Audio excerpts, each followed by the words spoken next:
안녕하십니까 시청자 여러분. 10월 17일 JBCN 뉴스 시작하겠습니다. 용인시의 한 아파트에서 길고양이 집을 만들던 50대 여성이 떨어진 벽돌에 맞아 숨진 이른바 캣맘 벽돌 사건. 별다른 단서가 없어 경찰이 수사에 난항을 겪으며 온 국민을 떠들썩하게 만들었는데요. 길고양이에 대한 혐오 범죄가 아니냐는 의견이 지배적이었죠. 결국 사건 발생 8일 만에 가해자가 붙잡혔는데 범인이 11살짜리 초등학생으로 밝혀져 충격을 주고 있습니다. 지난 8일 오후 4시 40분쯤 경기 용인시 신봉동의 한 18층짜리 아파트에서 화단에서 고양이 집을 짓던 55세 박모 씨가 떨어진 벽돌에 맞아 숨지고 29세 박모 씨가 크게 다치는 사건이 발생했습니다. 경찰은 DNA 분석과 CCTV를 확인해 가해자를 추적해왔고 결국 사건 발생 8일 만인 15일 저녁 7시쯤 용의자 A군을 붙잡았습니다. 붙잡힌 가해자는 11살짜리 초등학생으로 드러났습니다.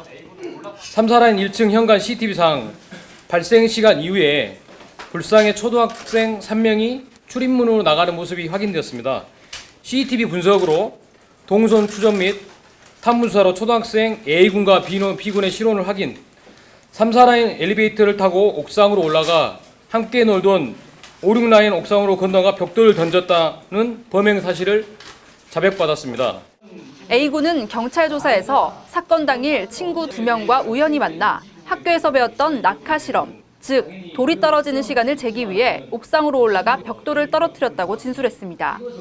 사건 초점이 길고양이를 보살펴주는 사람들과 이를 증오하는 사람들 간의 갈등으로 맞춰지면서 혐오 범죄가 아니냐는 추측이 난무했는데 이와는 관련이 없는 것으로 경찰은 결론 내렸습니다.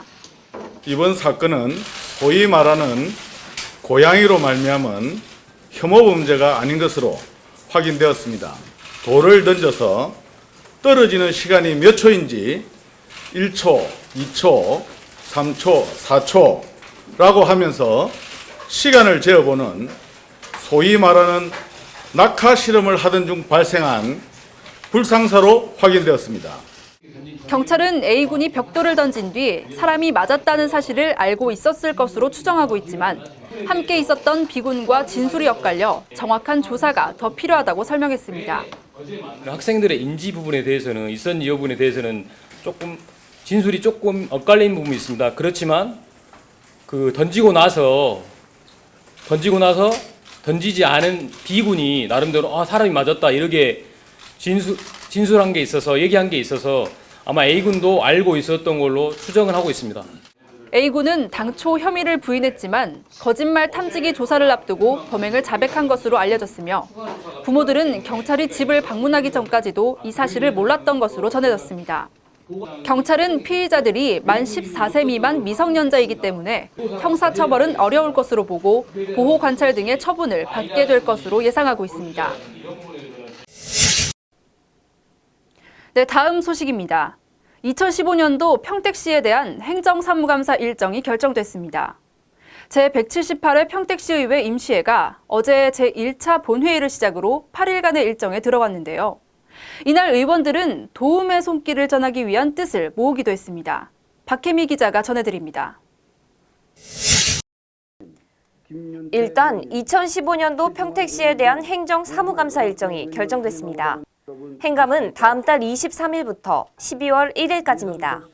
의사일정 제4항 2015년도 행정사무감사 시기 및 기간 결정의 건은 의원 여러분의 다른 의견이 없으시면 질의 토론을 생략하고 지안 설명한 대로 의결하고자 하는데 의원 여러분 이의 있습니까? 이가 없으므로 가결되었음을 선포합니다.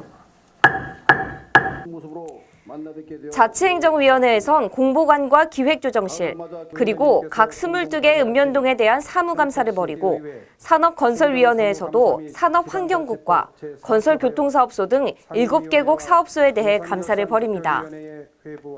행정사무감사를 제2차 정례 초기에 실시하는 것은 집행부에서 지난 1년 동안 추진해온 행정사무 전반에 대한 상황을 정확히 파악하여 이를 2016년도 예산안 심사에 적극 반영함으로써 재정의 건전성과 투명성을 확보하고 아울러 행정의 문제점에 대한 시정 요구와 대안을 제시함으로써 또 19일부터는 2015년도 일반 및 특별회계 제4회 추가경정 세입 세출 예산안과 조례안 심사에 들어가고 각 상임위별로 현장 활동을 펼치게 됩니다.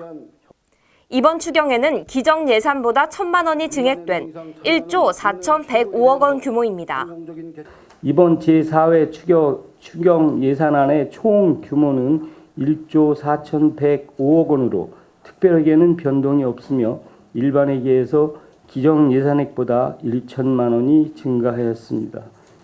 의원들은 이날 희망의 손길을 전하기 위해 뜻을 다 함께 모으기도 했습니다. 몸속의 장기들이 움직이지 않는 희귀병을 앓고 있는 예지를 돕기 위해 의회 차원에서도 작은 정성을 모으자는 취지였습니다.